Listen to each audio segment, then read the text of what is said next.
Hello everyone, welcome to Programming Cradle. So I finally got my visa and I would like to share what all things I did and some important tips that you need to keep in your mind. I didn't have to take the interview or something like that.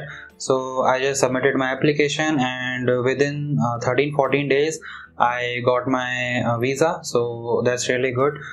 You can do that as well, but there are few points which you need to keep in mind, and I wanted to make a video on a proper visa process and everything, but that you will be able to find all those things on the internet, and that is easily available. But if you like, you can let me know in the comment section. I'll make a whole visa process video maybe in the next video, and also I will share some of the charges that you might end up paying which is not necessary. So there are some unnecessary charges which you don't need to pay actually, but at that time you might feel that yes, I should pay these things.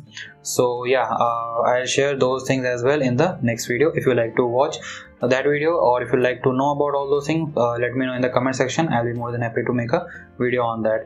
So in this video I'll share some of the tips that you should keep in your mind so that your visa won't be refused, and in certain cases hopefully you won't get your what do we call it, interview. Yeah, so you won't get interview. So those are the things, if you keep these points in your mind, hopefully you won't get interview calls, but there are some points which you cannot avoid.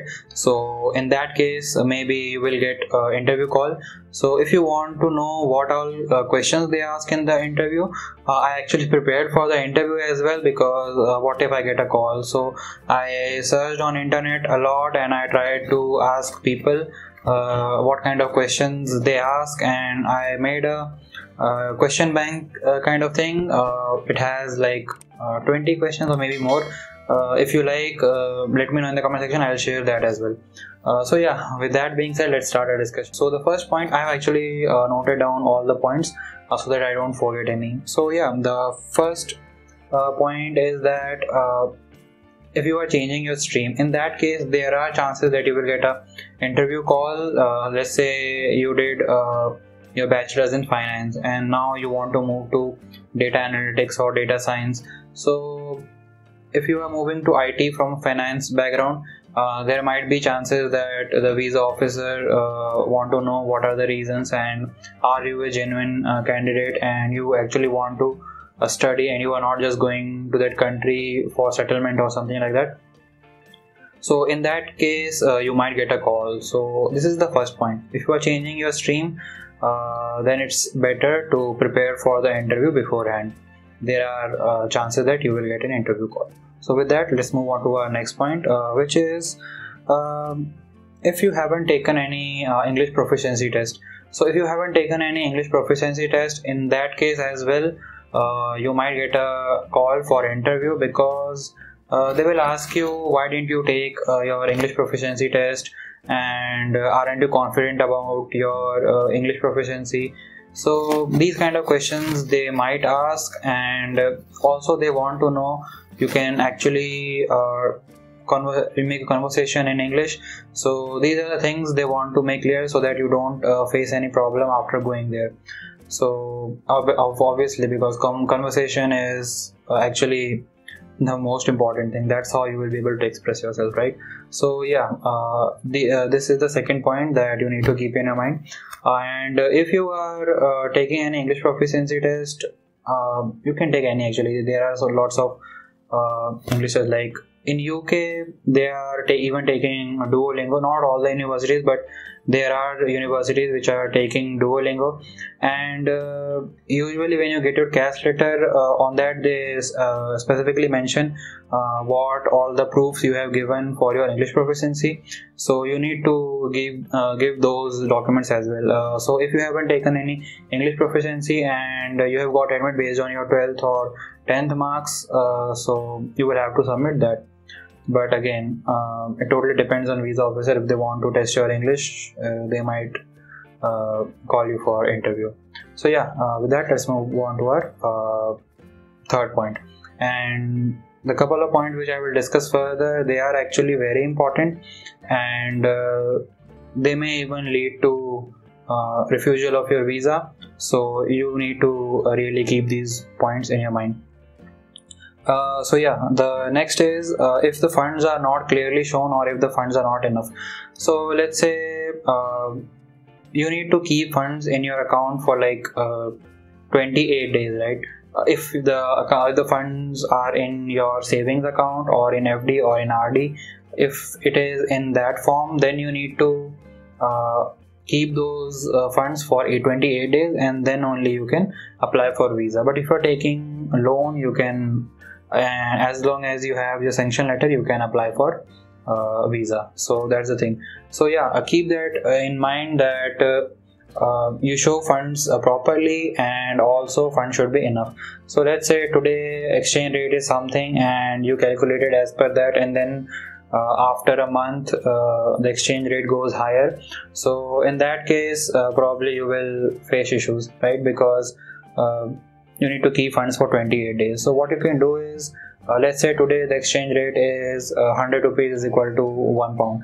You can calculate your Indian rupees based on like 105 or 106 rupees is equal to 1 pound. So you just keep 5-6 rupees extra on whatever the current exchange rate is. So that way you will be safe, because that much hike won't be there in any case, even in 28 days. So just make your funds according to that.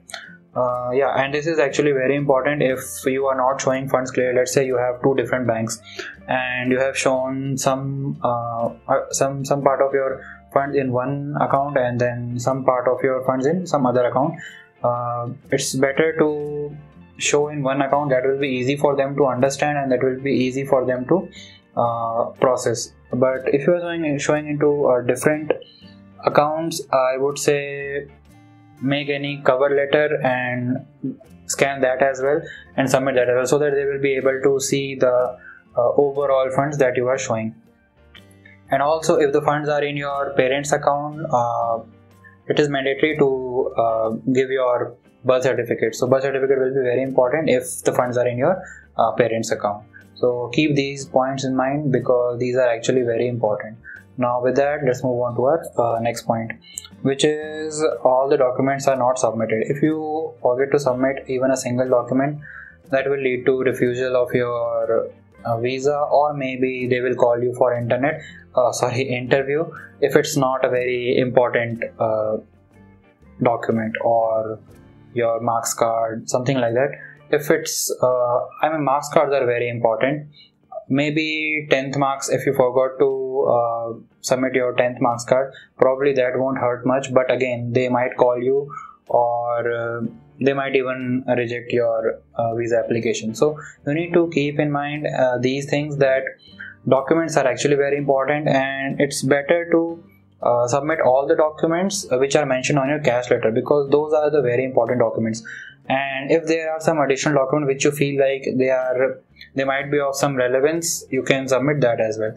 Giving extra documents won't hurt you, but giving less document will definitely hurt you. It's actually common sense, you will know of course, but still I wanted to mention this in this video so that everything is covered in one place.